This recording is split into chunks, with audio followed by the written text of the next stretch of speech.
93 people, including 59 political prisoners, have been released from jail during Tuesday's mass amnesty. 10 people released from Burma's notorious insane prison in Rangoon included Zor Mo, a former soldier from the All Burma Students' Democratic Front. He feels the prisoners are being used as tools in a political game. ကျွန်တော်တို့ပြောတယ်တင်မိုးချေပါတင်မိုးချေပါကျွန်တော်တို့ကယူရတင်မိုးချေသူတို့ကတင်မိုးမချေတော့တချို့တော့ကိုခြံထားခဲ့တယ်အားကြောင့်လဲတင်မိုးမချေတချို့တော့ကိုခြံထားခဲ့တယ်ဆိုတာဒါဒီတင်မိုးမချေအဲ့တော့သူ့တို့လည်းတင်မိုးချေပါအားလုံး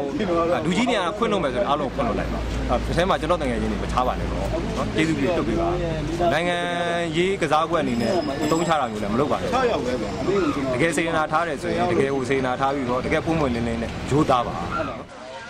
According to activists, over 200 political prisoners remain in jail. Zor Mo says the remaining political prisoners should be released unconditionally. ပစ္စည်းမယူခဲ့ဘူးဗျာသူများသားသမီးတွေကိုမနှိပ်စက်ခဲ့ဘူးဒါပေမဲ့သူတို့လုပ်ခဲ့တာပါသူတို့တိုင်းပြည်ကောင်းဖို့သူတို့မိတဲ့ညံနဲ့ဟုတ်လားသူတို့လည်းအကြီးမိရပါသူတို့မိတဲ့ညံနဲ့သူတို့ယုံကြည်တဲ့လမ်းစဉ်ပေါ့သူတို့တတ်နိုင်တဲ့ကိစ္စတွေအဲ့လိုလုပ်တဲ့အတွက်သူတို့ကနိုင်ငံရေးကျင်းသားပဲဖြစ်တယ်။ဘာကြောင့်နိုင်ငံအတွက်နိုင်ငံကောင်းမှုသူတို့တတ်နိုင်တဲ့နိုင်ငံတော့တစ်ဖက်နဲ့တစ်ဖက်အမြင်မတူတာပဲရှိတယ်။အဲ့တော့ဒီလူတွေကိုထားနေတယ် The amnesty comes a day after the European Union lifted sanctions on Burma, and many feel the government is using prisoners to broker deals. သူတို့နိုင်ငံရေးကျင်းသားတွေကိုတစားဓာတ်ကံလို့သူတို့သုံးနေတယ်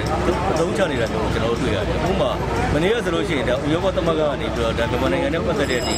sanction ကိုကျွန်တော် lift လုပ်ပေးလိုက်တယ်။အဲ့ဒီဟာကိုပြန်ပြီးတော့တုံ့ပြန်တဲ့အနေနဲ့ထုတ်ပေးလိုက်တဲ့အောင်ဒီလိုမျိုးအတွက်ကိုပေးယူလုပ်ဖို့အတွက်နိုင်ငံရေးကျင်းသားတွေကိုတစားကံဖြစ်နေထုတ်ဖို့တယ်လို့ကျွန်တော်မြင်တယ်။ဒါကမလုပ်သင့်ဘူး။နိုင်ငံရေးကျင်းသားတွေကိုချွင်းချက်မရှိချက်ချင်းထုတ်ပေးတဲ့ဒါကမြန်မာနိုင်ငံရဲ့ပြဿနာတွေကိုဖြေရှင်းဖို့အတွက်ဖြစ်တယ်။ဒီလိုယုံကြည်ချက်မျိုးနဲ့အစိုးရကနိုင်ငံရေးကျင်းသားတွေကိုထုတ်ပေးတယ် Burma has freed hundreds of political prisoners since President Thein Sein came to power in 2011. But their releases have been timed to coincide with events in the country, including the release of 43 political prisoners when President Obama visited the country last November. For those who remain in prison, they have no idea when or if they will be released.